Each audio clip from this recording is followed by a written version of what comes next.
Welcome to the Game Jam Plus. We are the largest competitive business-focused game development marathon in the world. With the power of cooperation, more than 1,000 volunteers help game developers with their first steps into the game development universe. They are indie studios and developers from all over the world who takes the 8 months process of Game Jam Plus as their gateway to the world of game development. All of this has resulted in more than 1,000 games produced during our 7 editions. Our main objective is to transform games into business. And now you are going to know how we do it. Stage 1. Game Jam. Developers and teams around the world gather to create games prototype in a 48 hours developing marathon. Stage 2. Incubation. Participants receive mentoring from renowned professionals so that the games may grow and reach a professional level. Here, the focus is on the product. Stage 3. Continental Final. More than 120 regionals finalist games and studios meet in 5 major events to compete for the first place in their region. Stage 4. Acceleration. Here, the main focus is on the business plan. We help the teams to get their project ready for pitching for a business presentation, meeting with investors, and negotiation with publishers. From here, we go to the 5th and final stage, the grand final, where the indie development world comes together as one. It is at the final that we get to know the best games and where we find out who is the winner of Game Jam Plus, the Game of the Year.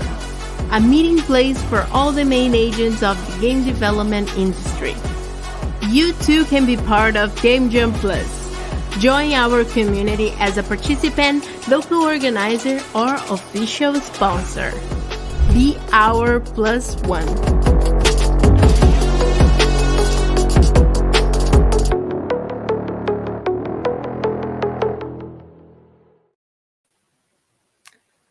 Hello everybody, how you guys? So, for those who don't know me, I'm Alberto.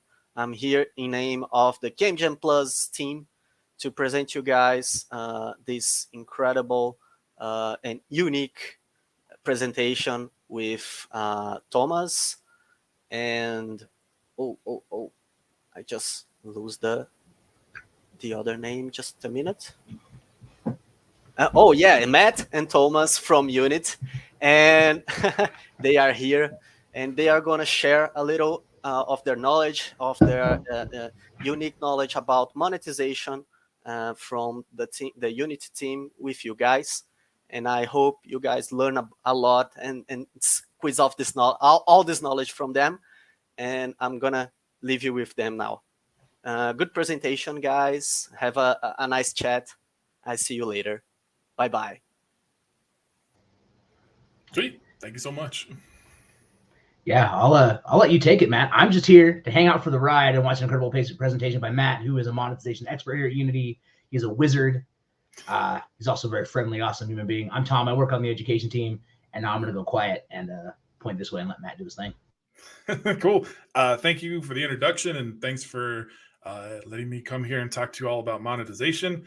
Now let's see if I can get this thing to work. Oh, for the love of now, I have to pick the right one. Wait. I believe. Sweet. There we go. Okay. I think we're good. Nothing's broken.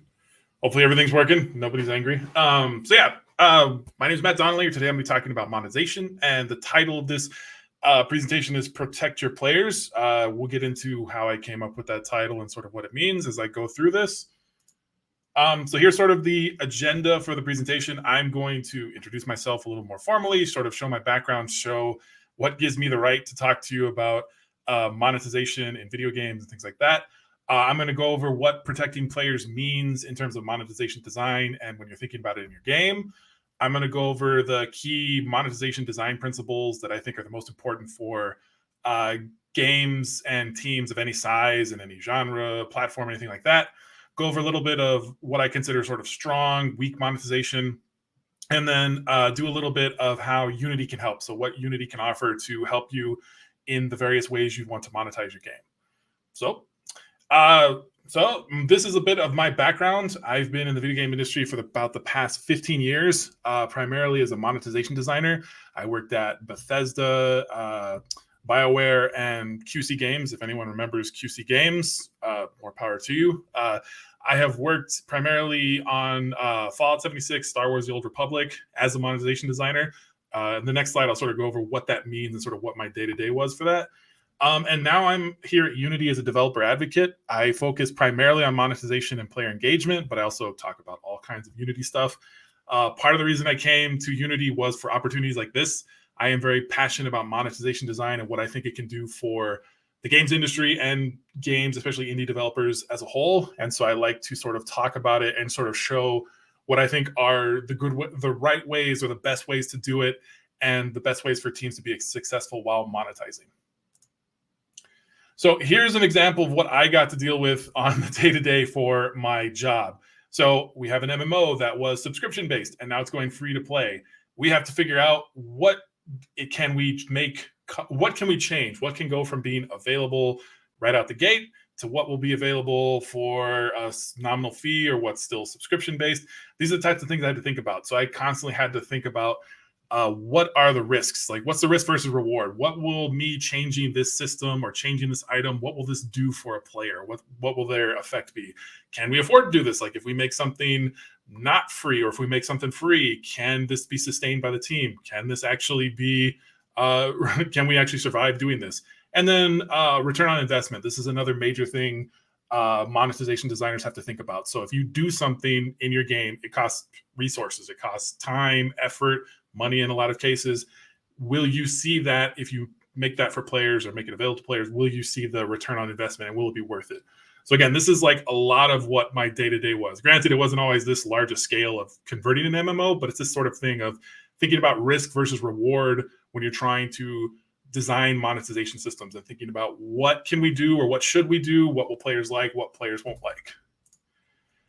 And that leads me into what I mean by protecting the players. So what I mean by this is you want to protect your players from, one, being exploited. Nobody likes to feel exploited. Nobody likes to feel like they're being cheated or forced to do something. So that's what you're trying to protect your players. And the main way you do this is when you're making decisions about monetization, think about it from a player's perspective. So if you're going to do a new system, if you're going to put an ad in your game, if you're going to make a store, think about it from a player's perspective. If you as a player were presented with this, would you like it? Would you not like it? Would you think this is not great or this is awesome? That's a good way to do it.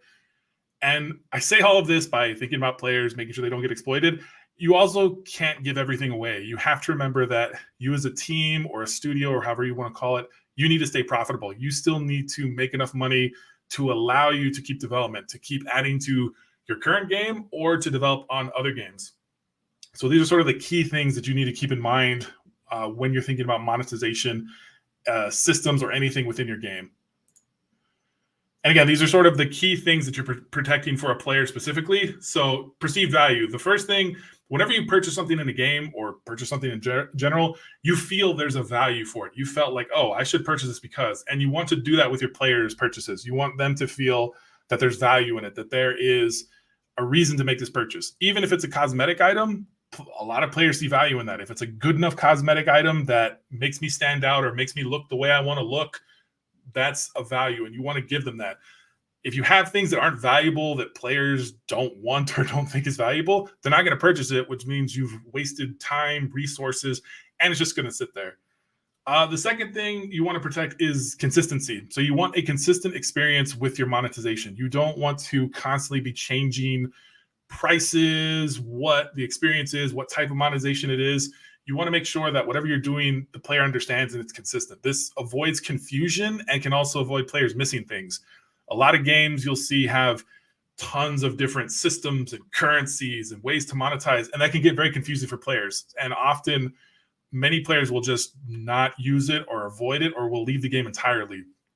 You want to make sure that whatever's happening in terms of monetization is consistent and frequent with the player. That doesn't mean you can't add new systems, but if you do add new systems, make sure they fit with what you're already doing and they are familiar to the player. Don't hide them in another menu or in a different part of the game that players have never gone to before without doing some way to educate the players on that.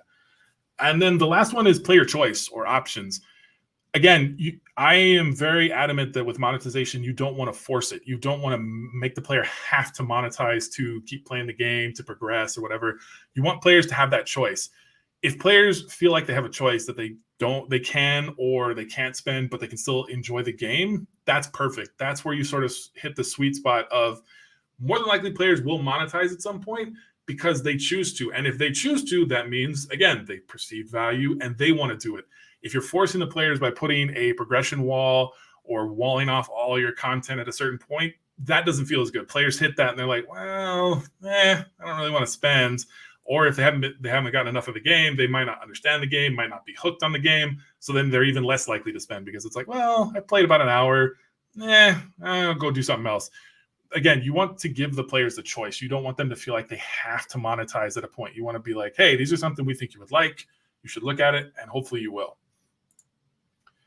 And then now we've talked about protecting the players, I want to sort of go into the sort of key pillars for monetization design. I want, and my goal is that monetization will be treated like every other discipline in the video game industry. So like level design, system design, engineering, all that.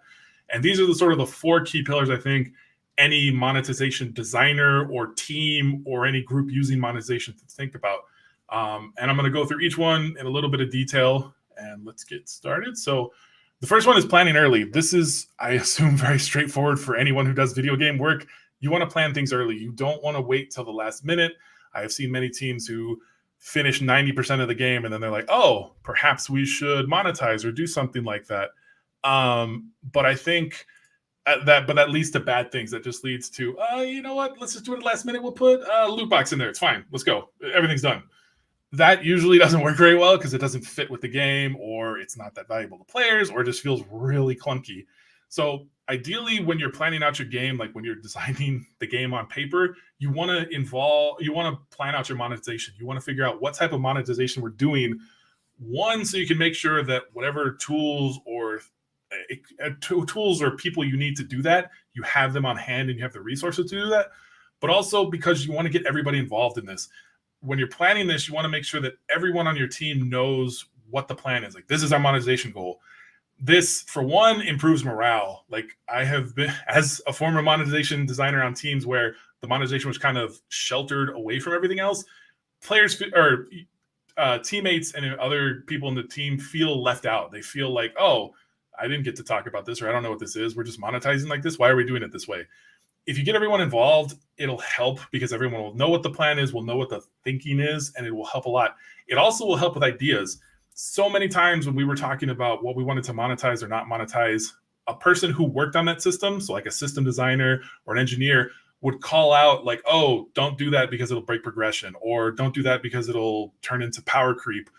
These are things we wouldn't have known unless we were talking to everyone on the group.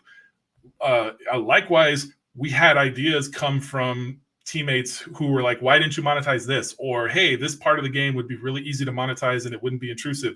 Again, the more people that are involved, the more ideas you can have, and make sure that your paper design will work when you actually implement it in the game. And the last sort of thing about planning is resource management. So one term I've used and my teams have used for monetization is feeding the beast. And it never ends. Like when you decide you want to do this monetization path, you're going to have to constantly give to players to keep them engaged and to keep them actually converting. So you need to make sure that your team can do it. Whatever you do once for players, they are going to expect the same amount, if not more, in the same time frame. So what I'm saying is, if you decide, hey, we want to have a battle pass in our game, the battle pass is going to have 100 levels and it's going to last 2 months. That is now the standard for your game. Players will expect that, okay, after 2 months, there's going to be another 100-level battle pass or something of greater value. If you do less, or if you charge more, or if you change it drastically, players will be angry about it and will sort of revolt a little bit, and we've seen it in many games when, hey, this battle pass costs $10 and it lasted 2 months. And now it costs $20 and it lasts 3 months. Players aren't going to like that. So you want to make sure that your team can sustain whatever your monetization plan is. If you're going to do a battle pass, make sure that you have the people and bandwidth to constantly feed that or to generate new ones. If you're just going to do a store, make sure that your store can be populated frequently with different items on a consistent basis that players can get used to. Sorry. But again, this is part of this. You need to plan this stuff out to make sure that everything works the way you want. The second pillar is compare and contrast. Again, a very common video game trope, but I call it out specifically for this. Whatever genre platform you're in, look at what types of monetization those games use. This is great to see what players are already familiar with, what works, what doesn't work, and can also give you a sense of maybe we want to steer away from this. A good thing is like loot boxes. Loot boxes were very popular. Now they're less popular. So maybe as you see that competitors in your genre or your platform aren't using that, you want to do something else. And you just want to look at the games market as a whole. You want to sort of see like, okay, what's the popular thing? What's working? What do people like? What do people not like? All of this comparing being said, avoid the dreaded copy and paste. So if you're making a game and you're like, hey, we're going to do a battle pass. And hey, we want to do what Fortnite does. And we're going to do exactly what Fortnite does. If you plan to do that, you better have like 300 artists and developers in your team to be able to match that. That's what I mean. Like you can do a battle pass, but make sure, again, it works with your resources. The team for Fortnite has a huge amount of designers and artists generating that content. That's why they're able to have frequent updates, frequent battle passes, frequent content drops. And again, if you want to do that, awesome. You're going to need a lot of people to do it. So once you sort of settle on what your monetization is going to be and you think you can make it work for your team, plan about like, okay, what is our players going to be doing? What can we do? What can we do consistently? Again, copy and pasting for monetization will only lead to bad times for everybody. The third pillar is flexibility. Again, this is very common in the games industry, but I want to call out again, especially for monetization. Things are going to change. Things are going to change with your players, with their tastes, with their preferences. Things are going to change in the game industry. You constantly need to make sure that you're not fighting against it. You're sort of embracing it, that you're like, okay, whatever's happening, we need to roll with it. Okay, we were doing an in-game store. Everybody was loving the store. Everybody was buying these items, and now they're not. Okay, we need to find something else for them to engage with. Maybe we need to do Battle Pass now. You need to constantly be looking at that. And one way to sort of analyze, or one way to understand the change is to use analytics. This, I think, is huge. Any game, especially any game that's online that has any type of multiplayer or has any online component, and almost I would say any game, even if it's single player, should have some form of analytics. This isn't just for monetization. It's very valuable for monetization, but it's also valuable for the rest of the game. If you use analytics, you'll be able to understand what your players are doing, also what they're not doing. So obviously you can use analytics to see what players are spending on, when they're converting, how much they're spending. But for non-monetization, you can also use it to see, are they finishing the tutorial? How many levels are they getting through? How long is it taking them to get through the levels? These are all valuable things that you want to know. An example being, hey, our players leave the game after 1 day. And we looked at analytics and we see that, 90% of players can't beat or can't complete the tutorial. This is a sign that, hey, we need to adjust the tutorial. Maybe we need to make it easier. Maybe we need to make it more intuitive. Again, this is part of that flexibility, but this is part of the power of analytics to see what's going on in your game, because you don't want to wait until there's a viral Reddit stream or a Twitter log about something. You want to make sure that you know what's happening as soon as you can so you can adjust with it. And for the monetization end, like I said, analytics is huge. On Fallout 76, we used it all the time, especially for like populating our store. We would make power armor sets and we would make camp items. We could then use analytics to see, nobody's buying power armor sets. Everybody's trying to get camp items. Okay, next time around, we should make more camp items and not make as many power armor sets. It's the same thing for any of your games. You can see that, this thing that costs us 30 man hours and thousands of dollars is not being purchased by anyone. Whereas these objects that take 5 man hours and cost us $100 are selling like crazy. Okay, we should shift how many of each we're making. Again, embrace the change, go with it, and use analytics. And as a plug to Unity, UGS Analytics or Unity Gaming Service Analytics is a great starting point for anyone who isn't familiar with analytics or someone who really is. I'll get into that a little bit later, but shameless plug for Unity's. And then the last pillar is staying informed. So this is a little similar to compare and contrast, but this is sort of having more of a long-term outlook. As I said, things always change, the game industry as a whole, but also your player base. So you want to make sure that you're not just staying idle, that you're not doing anything or future planning. So even if you have the most successful, perfect monetization system, you should still be sort of planning for the next system or your next offering. You never want to just be happy with what you have, just because, like I said, things are going to change. Either players will want something different, they'll drift to a different type of monetization, or in some cases, legal issues may come. A great example is loot boxes. For a long time, loot boxes were the greatest thing for monetization, and now they're kind of illegal in a lot of countries or highly regulated, so you may want to avoid that. Again, if you're paying attention to this, or if you're paying attention to industry trends, you can see this. Another big thing is explore other genres and platforms. So if you're making a mobile game, look at what console and PC games are doing. Don't be afraid to, again, compare and contrast with what is someone doing. And again, similarly, if you're a console game, look at what mobile games are doing. An example I use, it's not perfect, but one would be in mobile games, there's a lot of ads. Obviously, we don't want ads in a console or PC game, but maybe you could fit them in organically. Maybe if it's a GTA style game where you're running around a city, you can have billboards for actual products or television ads on little TVs for actual products. It's not the best idea, but that's something you could explore if you're trying to do different types of monetization. Again, like I said, always be looking forward, always be thinking about the next thing. And for this protecting of players, these design pillars, why have I been babbling on about this for the last 20 minutes?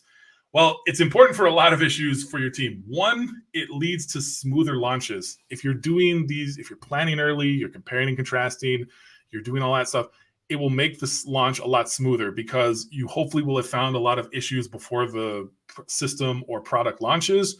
Everyone will be informed on the team, so everyone will know when it's going out, what's happening, which means they can address any issues as they come up, and they can address them sooner if they do come up and get out of there. So again, all of these will lead to a much smoother launch for your game, for a new monetization system or anything. And the second, and one of the biggest things to me, is it creates what I call player champions. So we have this on Fallout where a lot of the older Fallout players, or the ones who played the original games, they didn't like the monetization. They didn't like what we were doing with it because they were used to a single player experience. They didn't want that. And as we went through, newer Fallout players or players who engaged with our monetization would defend us on social media, or would say hey, when someone was saying, oh, this monetization is ruining Fallout, it's a total money grab, other players would chime in and say, hey, no, they're not. You don't have to engage with it. You can still play the game. It doesn't matter. It's this, that, or the other. That is invaluable. Having your own players sort of stand up for you or see what you're trying to do and agree with it is huge. It's so much better than having a PR person or you going on Twitter and getting in a fight with somebody on that. One, it doesn't look great if you're doing it on your own, but also it's just a waste of time and effort because you could spend that time working on the game, working on new systems, improving the game, rather than going on Reddit or Twitter or something, trying to argue your position. So again, if you do this right and with players in mind, players will see that and then they'll stand up for you. And the final thing is it extends the life of your game. A lot of people don't know that Star Wars: The Old Republic is still an active game. They put out an update on a regular basis. And so the game can keep going. Even for Star Wars as an example, our launch was not the best. And for a long time, we were sort of not talked about at EA because, the game flopped. But because we focused on our monetization, kept the players in mind, protected the players, we were able to keep the game going to allow for more updates, to allow for more content to come out. And now it's still a profitable game and people like it. People play it. People are champions of it. This is the thing. It will reduce the churn because if you're doing this correctly, players will like it, see it, stick with the game. And it'll also increase acquisition, which means players will talk about it and be like, they'll talk to their friends. Hey, have you played this game? It's super, super fun. And they got these really cool monetization things that I like to mess around with, but whatever, you should play so we can play together, all this stuff. That's what this can do. And that's how this can help you. So again, I can't stress this enough. Follow those pillars, follow the idea of keeping the players in mind, and you will have a very, very good chance at being successful. And sort of now I want to go a little bit into sort of what I consider some of the strong monetization or best practices, and then what are some of the weaker ones. So for stronger ones, again, making your monetization offerings valuable to the players. Like I said, you want to purchase something with value. You don't want to purchase something you have to, or something that does nothing or doesn't feel good. Don't block progression. This is something, if your monetization is getting in the way of a player playing the game, they'll stop playing the game. They'll go to something else. There's too much competition and there's too many great games out there for you to try to hide or force players to play your game to just spend to get to the next level. It's not going to work. Pricing, making sure that you're priced within the market. Again, part of that compare and contrast. Make sure whatever you're offering is within the range that is profitable or works for your company, team, whatever, but also isn't out of the norm. Like if battle passes in your genre and platform are around $20, you don't want to launch one that's the same size for $50. It probably won't go over very well with everybody. At ease of access, you want to make sure, again, that players can engage with the monetization system. You don't want them to be struggling to look for, how do I do this? What am I doing? What am I purchasing? Things like that. And this will lead to less negative public sentiment. Following these practices, again, will help everyone feel better about purchases in your game, but also speak better about your game on there. So these are sort of what I consider strong examples of monetization. And then some of the weaker monetization or pitfalls is, again, I'm sort of reiterating, but I'm going to keep sort of hammering this home. If there's no value, if you're just selling something to sell it, players probably won't do it. Blocking progression, again, huge no-no. Price point, making sure you're over or under it. Difficulty of access, again, those first four are kind of just the inverse of what I said on the previous slide. These other ones are a dated model. So again, if you're using monetization, a system that's really old or that players haven't used in a long time, one, they might not be familiar with it, but they also might not like it. As you look at some of like subscription models, subscriptions still work, but they're not as popular or as well received. So you may want to avoid that and not have it. Another thing that I want to call out is lack of monetization. So many games that could have monetization don't. And so that can really hurt a team without them sort of knowing it. I have played many games myself where it's a game. I'll use the example is Aliens Fireteam Elite. I love that game. I think that game is awesome. I'm a huge nerd about the Aliens universe, so I love playing it. But their sort of monetization right now is is not even a battle pass. It's just DLC. So you purchase that. I would love to spend more money on that game. I would love to support them. I'd love to buy more cosmetics. They have that built into the game, but they haven't put any monetization. To me, that's something they should look at. They should look at adding, if anything, a store, like some store where you can purchase. They have a few offerings, things like that.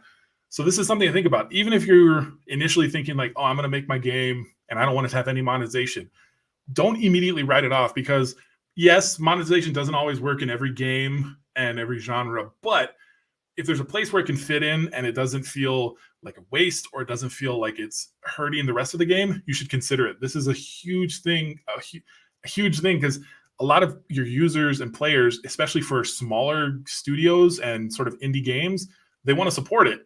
You need to give them a way to support it because no one's just going to send you a check or send you a Venmo for, hey, here's $20 because I liked your game. They want to have something to purchase. So if you can make that available, that will be huge. And then, all of these sort of weak monetization or pitfalls will lead to bad player experience and will lead to just bad press for you and your game. We've seen so many games with monetization problems that have to then struggle not only with their launch, but sort of fighting the negative view that people had it. And that's something you want to avoid. Again, this is all the stuff you're trying to avoid with these weaker monetizations. So now we've talked about sort of the design theory and concepts of that. Now we're going to talk a little bit about how Unity is here to help. And Unity wants to help you as much as we can with your monetization and your game success in general. First, huge shout out to Unity Gaming Services Analytics. I'm not sure how many people, and sadly there's not the same kind of chat model, but if people are familiar with Unity Gaming Services, could you leave a comment just because I'm curious, because Unity Gaming Services is a platform that we have to help, especially with live games.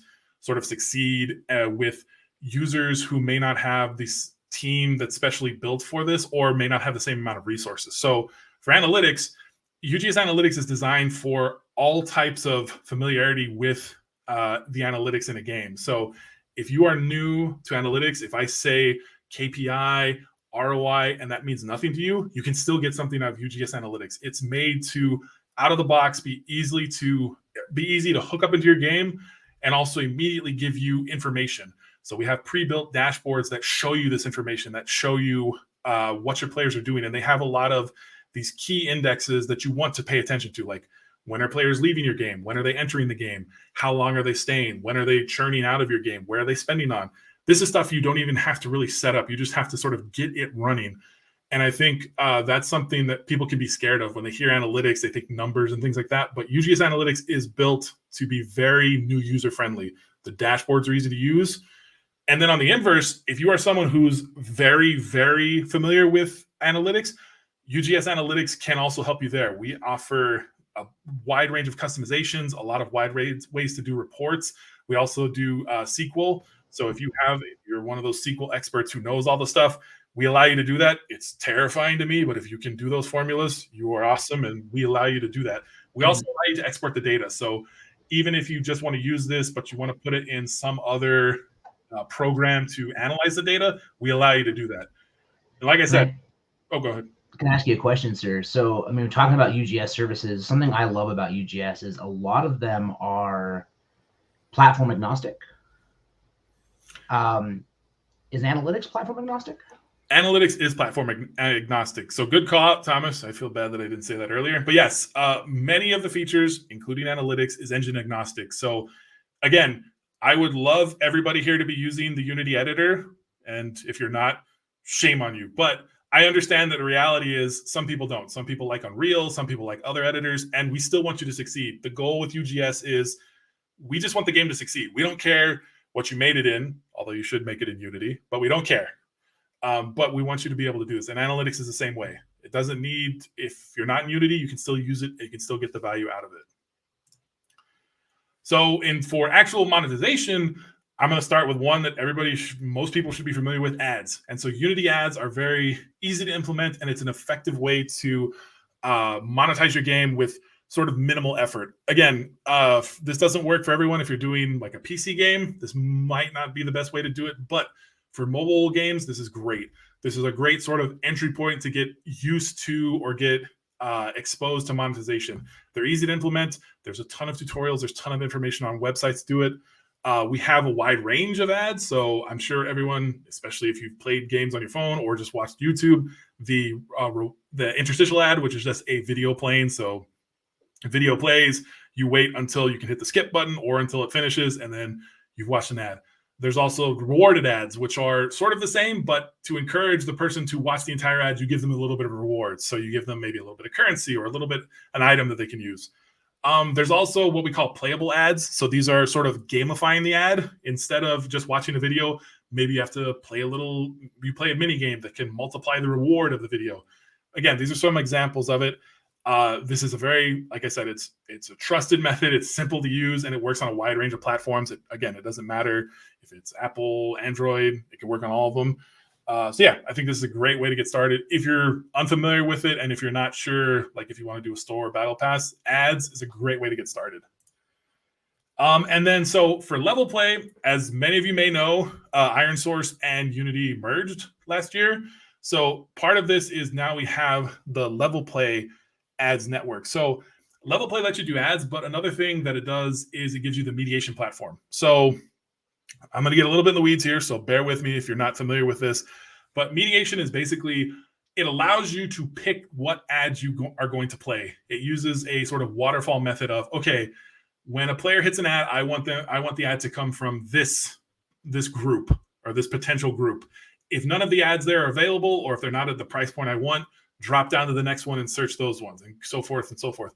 Mediation is great for sort of maximizing your profitability with your ads. So it's making sure that the ads that play are the ones that are the best return on investment. So basically, if you have an ad that plays and it pays you 5 cents, or you have one that pays 10 cents, you want the one that pays 10 cents to be the one that's played. And this allows you to do this.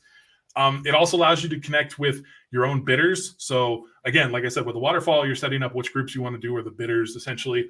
And now you can, if you want, if you're really knowledgeable about this and you don't want to use any of the ones we provide, you can hook it up with your own. And then also there's different types of ads, or similar ads, that Unity LevelPlay does. Again, it's very similar to Uni ads, but it gives you that sort of mediation platform, which I want to call out for those of you who may be more familiar with using ads in your game for monetization. And then one of the last ones I want to talk about is Supersonic. So this is, again, another group that came over with Iron Source. Supersonic is if you really want to go hard at having a great game and being very profitable. What the Supersonic is basically you send your game to Supersonic and they will review it. They will go over it in crazy detail and go over every part of your game, sort of show you how your game fits and ranks compared to other ones in the market and how they think your game would do. And so basically this is giving you an expert level, basically, evaluation of your game. The idea being that if your game can be successful, you can partner with Supersonic to help them launch your game and get it out. But it's a high bar to cross. And sort of the idea with this is sort of if you're going to fail early. So with Supersonic, you can submit your game and more than likely they're going to tell you need to do some work on it. But if you can know that before you've launched your game or before you've invested a ton of stuff, it can be really valuable. And if your game is one of the games that they think is going to be really successful, you can partner with them to sort of help get the game out and sort of get that exposure. Again, there's sort of varying degrees of monetization. This is like not sort of just for fun, or if you're just doing it as a larf. This is something you want to do if you're really serious and want to be like, you want to make a go at this as a real business. But again, I think this is, again, showing you the wide range of ways that Unity can help you and help your team, help your game team succeed with monetization. And then, yeah, just sort of wrapping up my spiel on all this stuff. Again, I can't stress enough, protect your players. So whatever you're doing monetization-wise, or even in your regular game, look at it from a player's mindset. Look at what a player would think. What would you think as a player if you had this option or system given to you? What would you do? How would you feel about it? I think it's a great way to make sure that your monetization is done well, fairly, however you want to call it, and it can help your game be very successful. And then again, the sort of key pillars for monetization design: plan things early. You can never plan things too early. Plan it early, plan it early. Compare and contrast. Again, look what's going on in the industry. Don't be afraid to take ideas from other teams. Just make sure you don't copy and paste. Make sure that the idea is molded to fit your team and resources. Be flexible. Things are going to change. They always change, and they always will. So be ready for that and be ready to embrace it, and use analytics to see the change coming as soon as you can. And then lastly, constantly be adapting. So always be looking at what's coming up, what's the next thing, what's going to be that new thing or the new system that you need to implement, so you can get everything ready to go and get started as soon as you can. Again, so you can plan things early and repeat the cycle. And then, yeah, Unity wants you to succeed. We're here to help in any way we can. I highly recommend checking out Unity Gaming Services, not just for analytics and also the monetization features, but for a wide range of features for like multiplayer, for voice chat, text chat, things like that. Backend cloud saves, cloud processing. There's a lot of things that we can help you with there, no matter the size of your team or experience level. The forum, obviously, for a lot of people, forums, blogs, Unity Learn, these are all great websites to get resources, to learn about not just monetization options, but also all the other things that Unity can do and that you may have issues with. Again, hit them up and reach out to get as much help as you can. And then, yeah, here is all my contact information. Feel free to shoot me a message at any time if there's something you want to talk about monetization, if you want me to look over your monetization plan, if you want to talk Unity stuff, if you want to, whatever. I'm happy to talk about all this stuff. And feel free to hit me up on any of these. I'll get back to you. Even if it's a question for something I haven't talked about, if there's some Unity question that you've had for a long time that you can't find the answer, shoot me the question. I will get it to the team that can help you get the answer. So again, I'm just here to help as much as I can. My job is to help users and help the company. So let me help you as much as I can. And then, yeah, I'm ready for any questions. I don't know how we're going to do it, but any questions, feel free. I'm glad you represented with the Simpsons gif at the end. I was wondering if that would happen, and I'm glad to see the trend continues. Yeah, I have to. It's a rule. Man, thanks for putting in time. Oh, Alberto's got a question. Alberto, go for it. I'll go quiet. Maybe it'll come up in the chat. I will play role of question reader. I can do that. I do know how to read. Nobody likes to show off, Thomas. Oh, excuse me. Yeah, no, thank you. Like, I think it's really important to call out, like you said, these are all agnostic, right? So if you are building in a different engine, different tool, these services are all available for you, and UGS is super dope. So you should check it out because I'm a big fan. Ooh, okay. I like this question a lot. So what do you suggest to a starting team with a game jam project who start implementing monetization? Like, where do they begin? I mean, I think the easiest way to do it is to look at what, like, sort of what your audience is going to be. What's your target audience going to be? Like, who do you think is going to be playing this game? Like, in terms of type of player, platform, things like that. And then you can sort of go into the monetization planning. Like, if you're thinking, hey, we're going to make a mobile game, I think ads is a great way to start, and just sort of thinking about, okay, we're going to do ads. Where can we do them? Where does it fit? Like, where's a natural break in the game that an ad would fit? Obviously, if it's like in the middle of gameplay, you don't want an ad to pop up on the full screen. You'd want to do it differently. But I think also for like a store, like, I think that's a great starting monetization that can work for any sort of genre or platform. Yeah, you don't need to go too crazy with it. I think it's just sort of, again, look at what your game is trying to be for this game jam, and see where you can fit in stuff. If you have the wherewithal and the skill and time to put in a battle pass, I think that would be awesome. But again, that's a bigger ask, especially in a game jam setting. But yeah, I think ads in a store are great, like, sort of starting spot for, like, just, okay, we want to do a bit of monetization in the game.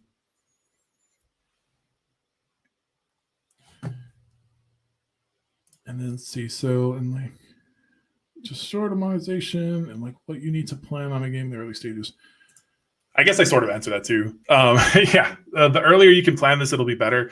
I know I'm kind of in the middle of the game jam process, I guess. So I'm not sure where everyone's game is at, like, production wise. But again, no matter where it's at, I think this is a perfect time to think about, okay, where can we put monetization? How would it fit? What could we monetize? What can we do?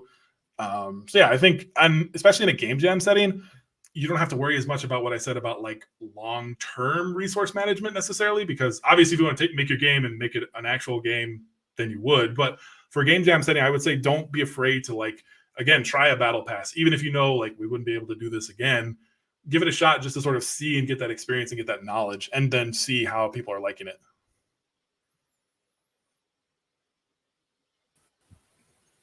Okay. Thanks, guys. If anyone have any questions, we can finish now. Just let me check here. Oh, another question. Oh, I like this one a lot.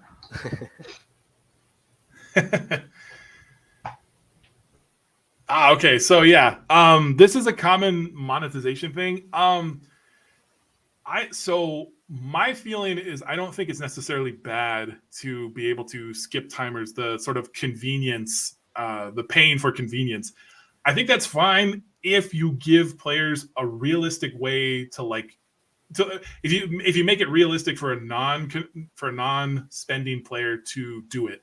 So my thing being, if there's a timer, okay, you can only do an action once every few hours, or you can pay $1 and you can do it whenever you want, or you can skip that timer. That's fine. But when you sort of get into the area of, like, okay, you can spend $1 or you have to wait 3 days to do that action, then again, it sort of takes the players out of the game. They're not playing. They're sort of, that to me is more of a force. There's a lot of mobile games that fell in that. One of them that I know, it's a bit older, is it was a mobile game, Dungeon Keeper. So it was, you basically build a dungeon and you have to build the rooms and put the dungeons, and then you can have people come in. They did the thing of selling convenience. And they had timers. If you spent, you could bypass the timers. But the timers were so long that players didn't want to spend the money and they couldn't do anything. So like they would play the game and it's like, okay, cool, I got to wait 3 days before I can do anything else. That hurts you. With free-to-play games, I didn't mention this as much, but like the percentage of players who convert isn't going to be very high. So if you're doing these timers and things like that alienate a large chunk of the player base, you're going to lose that player base and then you won't have anyone to monetize. So I think the timers can work. I think they're fine. You just have to balance, okay, if a player doesn't spend, how long are they going to sort of be waiting to do something? Are they going to have something else to do in the meantime? Think about that. I have another question. Can you? Mm-hmm. Which kind of style or model of monetization do you think that it's the most simple one that a single dev can develop for the game? For a mobile game, the easiest one is ads by a mile, because it's easy to do. It's sort of tried and true. I think that would be the easiest one if you're just an individual dev and you want to dip your toes in it or you get exposed to it. That's the best. If you're doing like a game for Steam or something like that, or on one of the consoles, probably some kind of in-game shop. So I think the sort of easiest way would be to sell, again, some of these convenience or boost things. Those would be easy things to implement and to put on a store that you wouldn't have to worry about constantly updating or constantly like, oh, we got to have something new. When you get into the world of cosmetics, selling like skins or weapon skins, you have to update those frequently, again, to keep players interested. It's the same if you go to a store and you're looking for a new shirt. If they have the same shirt every time you go, you're going to start looking at a different store because it's like, I don't want this shirt. I want something else. So I would say for a single dev, like if you're going to do a store, look at boosts or convenience, things like that. That will be the easiest, where you can just, okay, I set up a variable, it's done. I don't got to worry about it as much. Thanks. Okay, people are working on their question. Okay, so for a mobile game, we're thinking about using the type of monetization, but has a timer that you can buy more lives after you reach 0. So it would be 30 minutes for a new life. So I mean, for Eric's question, that sounds pretty good. Like that question, 30 minutes for a new life or purchase one. I think that's great. I think that's perfect. Like, or I can't say it's perfect because I don't know the rest of the game, but I think that doesn't ring out as like, oh my gosh, if a player has to wait 30 minutes or they have to do something else for 30 minutes, I think that's great. So yeah, to the second part of it, yes, I do think that's viable. I think that would work. But again, it's the same thing. You'd want analytics or some way to track how many players are making the purchase, how many players are sitting through the wait. If nobody's purchasing the time skip or that, you may want to bump up the time that they're inactive. So maybe it would go from like 30 minutes to 45 minutes or maybe an hour. You don't want to force them, but if nobody's purchasing it, you need to change it up a little bit. Okay, so for Leo's question, in relation to the issue of loot boxes.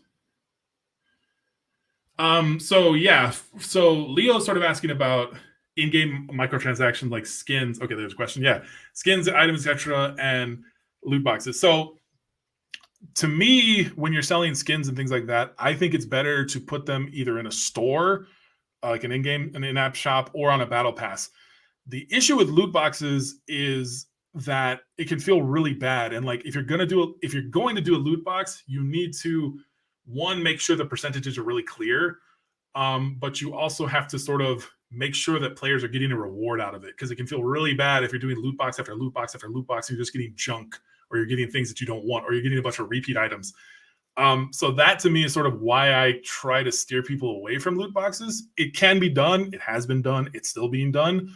So I think you just have to put a more thought into it. So if you're going to do a loot box, hey, okay, we need to, one, show the percentages to everybody. We need to make sure that it's clear what we're giving. We need to probably think about a pity timer. So if somebody gets really bad RNG, they should get something. And then you also have to figure out the chase items. You have to figure out what items can we put in a loot box that are valuable. Whereas with a store, it's a little bit easier. A store, it's just like, okay, we want to have skins for the characters, skins for their armor, skins for their weapon. You can make a store, and then you can even make it sort of what Fortnite does, where it has sort of a smaller store. Fortnite has a million skins, but on their store, they're only showing a few of them at a time, and then they rotate them. That makes it a lot easier, and it makes it a lot more transparent for the player. So like if they see a skin that they like and it goes away, they're like, oh, I can wait until it comes back and then I can get it then. Or if they know it's going away, they might say, well, I want to purchase that because I really want that and I want to get it before it goes away. Whereas with a loot box, it's just total RNG, and that can lead to really bad things where people just keep rolling and rolling and rolling and don't get it, or they keep rolling and then you get those news articles of your game made some kids spend 10 grand or $10,000 of their parents' money. So that's my thing with loot boxes, is just there's already a stigma around them and they're difficult to make them feel good. It's a lot easier to do a store, and it's a lot, like, I think a lot more sustainable for you as a team. And last question, guys. Let's wrap it up.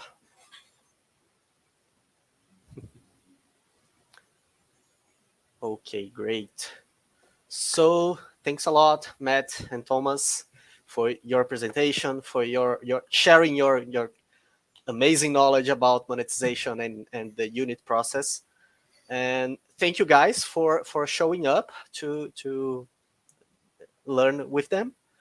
And we see each other on the process of acceleration in the Game Jam Plus, and keep making great games there, so we can talk about it later. Okay, bye bye.